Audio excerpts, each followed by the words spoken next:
When Kia came to India with their first product, the Seltos, it was specifically engineered for India and it actually hit the ball out of the park. It took Kia into the top few of the automotive sales charts on the back of that one product alone. It was a runaway success. Well, they launched the Carnival soon after, but now once again they have a product specifically engineered for India, the Sonet, their compact SUV. It has a tough act to follow. There are lots of expectations. In fact, when I first drove the Seltos, I was so wowed by it, I actually went out and bought one. Will this wow me as much?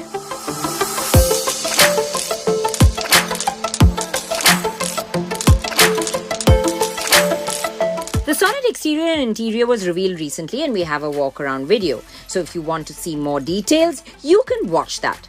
But in a nutshell, this car grabs eyeballs off the bat. Detailing like the grille and the surrounding knurled chrome, the wraparound C-pillar, the 16-inch alloys, the heartbeat lamps front and rear set it apart and make it super stylish. So the interior of the Sonet feels really top-notch. All the quality feels good on the inside, whether we talk about materials or the way that the switchgear, all of it works. Soft finish for the top of the dash. Lower part has a bit of hard plastics, of course, to keep costs in check. Large AC vents laid out across the dash. Not sure I'm a fan of this knurled finish on the glossy plastic. I prefer the chrome that one has in the Seltos. Then there is this large 10.25-inch touchscreen which takes center space. In this car, you have the digital dials flanked on either side by the fuel, the temperature and the analog rev counter. Thank God it's a needle. I'm not a fan of the digital ones. Nice, chunky, flat bottom steering with all the controls over here. Lots and lots of storage spaces for practicality. You have cup holders. You have a slot here as well for your phone. There's another one anti-slip there where I had my phone in the first place. Pockets have 1 liter bottle spaces. They have umbrella holders as well. So they pretty much thought of everything on this inside. Nice, large, comfortable seats. The GT line has this red stitching and of course the GT line emblazoned here, which looks really nice as well. Loads of features. You have wireless charging, you have the sunroof that's electronically operated, you have ventilated seats. It's loaded. It's a long list. Let's take a look at all the features I've mentioned and what else you get with the Kia Sonet.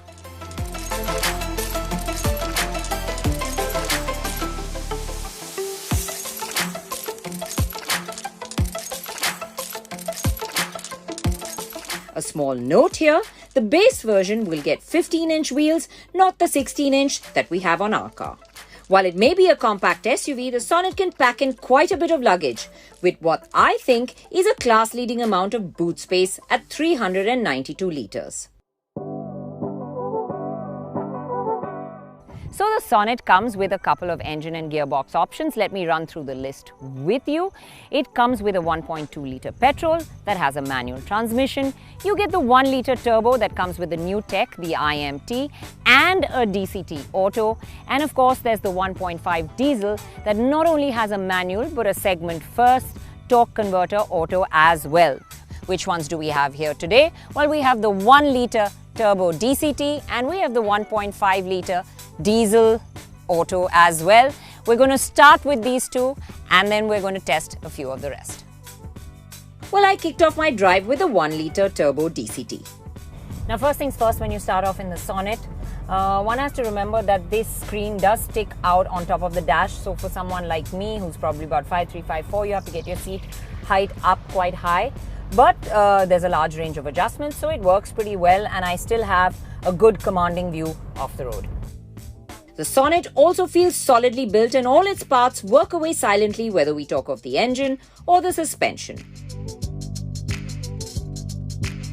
Now, what's really nice about the Sonet is the way that it cocoons you on the inside. It just shuts out outside sounds like a bigger car would, so it feels very refined on the inside. You know, so when we spoke about features and we spoke about the voice assist working really well, it truly does. I mean, it does some pretty cool things. Let me show you. Hello, Kia. I'm feeling cold. increasing temperature by 2 Celsius. That's quite cool, isn't it? Just a little warmer in the car and now I'm comfortable. Hello Kia, roll the driver's side window down. Opening the driver's window. See that? It's as simple as that. Coming up to a toll, you don't have to bother, just tell Kia to do it. So you never have to take your eyes off the road for all the basic functions. It is pretty cool. Okay, so let's talk about performance now. The 3-cylinder 1-litre turbo engine is the same one we've seen in the Venue, and it makes the identical 120 HP and 172 Nm of torque. Now this 1-litre engine is really its strong point. In fact, it just doesn't feel like a 1-litre at all. It's strong, it's smooth, it's free revving, and it's got enough pep whenever you want. Now, as I said, it's made it to a 7-speed DCT. This makes the gearbox a very busy one in D mode. It runs up the gears really quickly to ensure efficiency, and so very often when you want a bigger burst of power to tuck into a traffic gap, it has to come down several gears. I think this gearbox reacts better to lighter foot, gentler inputs on the throttle. If you do stomp your foot down, it will wait on you for a bit before shifting down and getting a move on. The other thing is, you will find yourself surging ahead at times when you push for a traffic gap or get going after a speed breaker. This is because the gearbox is a bit snappy and there is spikiness in the power delivery at lower RPMs. What you can do is use the manual mode, which makes a marked difference to the performance. It feels better, shifts are smoother, and the spikiness is also flattened out. The Sonet gets up to triple-digit speeds reasonably easily. The 0 to 100 comes up in about 12.25 seconds. And I'm saying about and not exacting the figure, as we didn't test it in our normal Autocar test zone. However, it does give us a reference point. Now, when you do get up to triple-digit speeds, the Sonet feels stable and planted.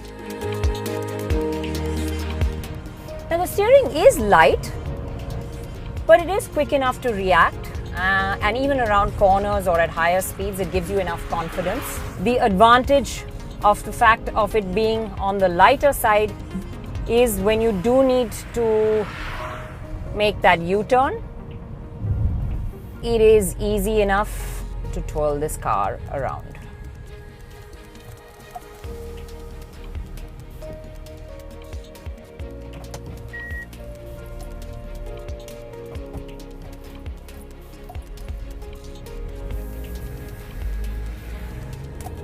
Not much effort at all. So the Sonet has various drive modes. Eco for those who want maximum efficiency. And then of course you can toggle between normal and sport, the one that I like best. It does get your throttle responses to be a little more immediate, but apart from that, it's not a whole lot different from normal. Now, while I've been driving the 1-litre with the DCT automatic, Sergis has been off driving the 1.5-litre diesel with the torque converter. Now, that's a different kind of automatic. Is it doing better than this one? Well, I'm going to hop into the back seat while you head off and hear from Sergis.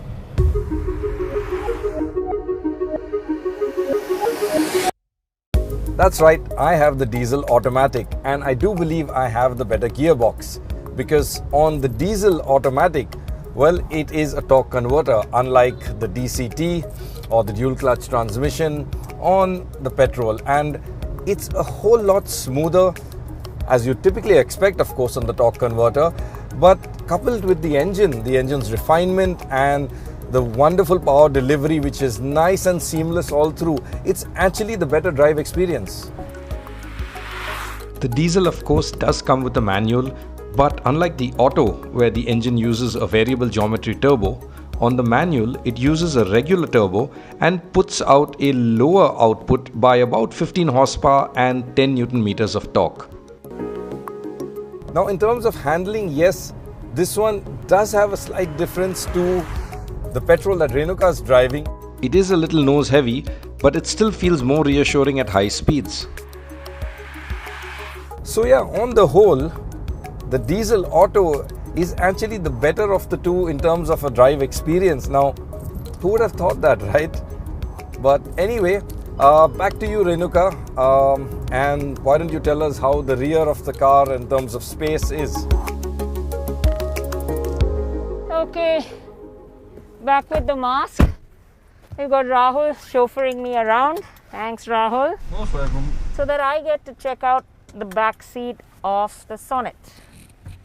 All set to go. Well, at the outset, while someone like me can fit in here and be quite comfortable, tall people behind other tall people definitely going to have a shortage of room. Space isn't really optimum in the back seat of the Sonet. In fact, this may be a sore point for the Sonet because in India, back seat space is often a deal breaker. Other than that, seat is comfortable, nice recline angle. The window area is nice and large, window line is low as well, so it feels quite nice and airy. And of course, you've got the bit of the sunroof at the front as well to make it open up and feel more roomy. You do have a nice slot for the phone. You have the USB charging port. Of course, the vents, which are nice and large and direct the air quite nicely. And of course, the air purifier gauge, which is at the back here. The small pocket behind the passenger side seat is nice to store your phones as well. And there are nice slots in the armrests too. So the ride quality of the Sonet is actually quite nice. It rounds off all the bumps, potholes and even really bad roads. It goes over them quite easily and well, doesn't bottom out anywhere, and lets very little filter through to the passengers. Sharper ruts do catch it out sometimes, but on the whole, it's quite a pliant and composed ride. While we did test the diesel and petrol auto first, we also went back another day to try the new transmission, the iMT as well.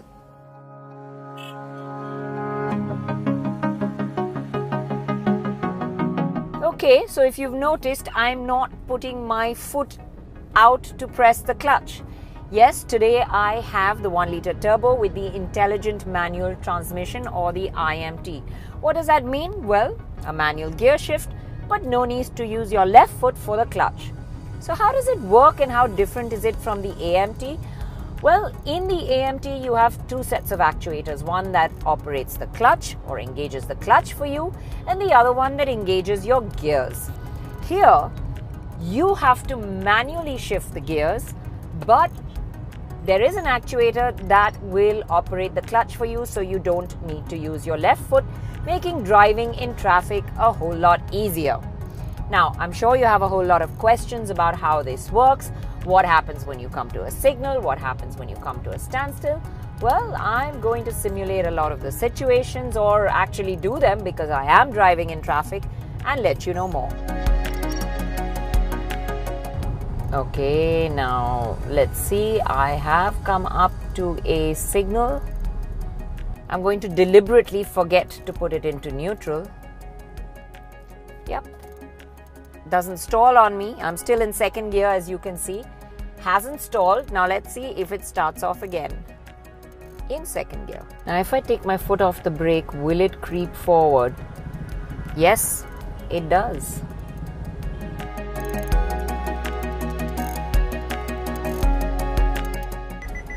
So it's always better to shift into neutral when you come to a signal. And if you did hear the beep, it will prompt you to shift down if you are in a gear higher than second.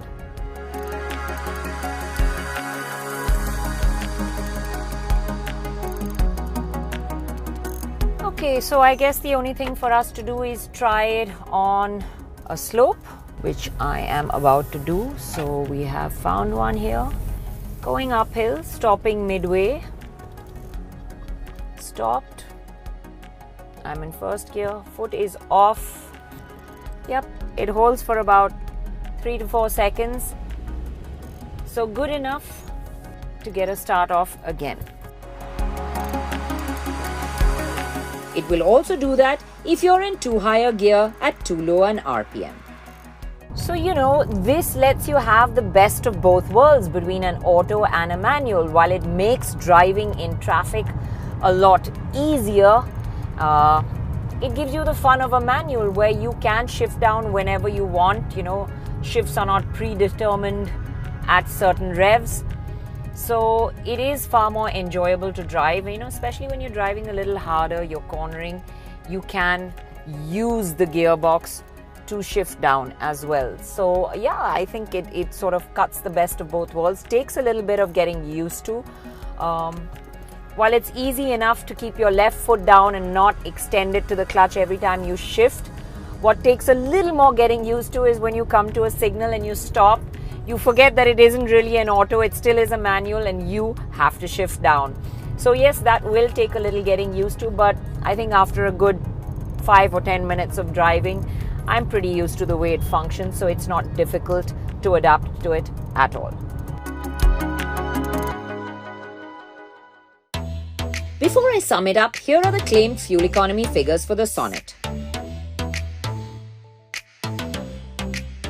The Kia Sonet definitely looks stylish. Those interiors, well, they do have wow factor, make you feel like you're sitting in a car that's a segment above. Performance is good and it does come feature loaded. So it has raised the bar in terms of the compact SUV segment. It does fall short on one place, however, and that is the back seat. It is tight and there's no two ways about it. We do wish it had more backseat space, but it still doesn't take away from the fact that from behind the wheel, the Kia Sonet is a really enjoyable experience. Now, if I were to choose between the DCT and the iMT in the 1-litre turbo, I would choose the DCT because it is the one that's quicker to respond and would make your driving, especially in city conditions, a lot easier. However, the real pick of the bunch is the diesel auto, which is just brilliant on every front. Now, aside from the rear seat, it's hard to fault the Sonet. Of course, pricing will play a key part as well. And it does have wow factor. I think Kia have another winner on their hands.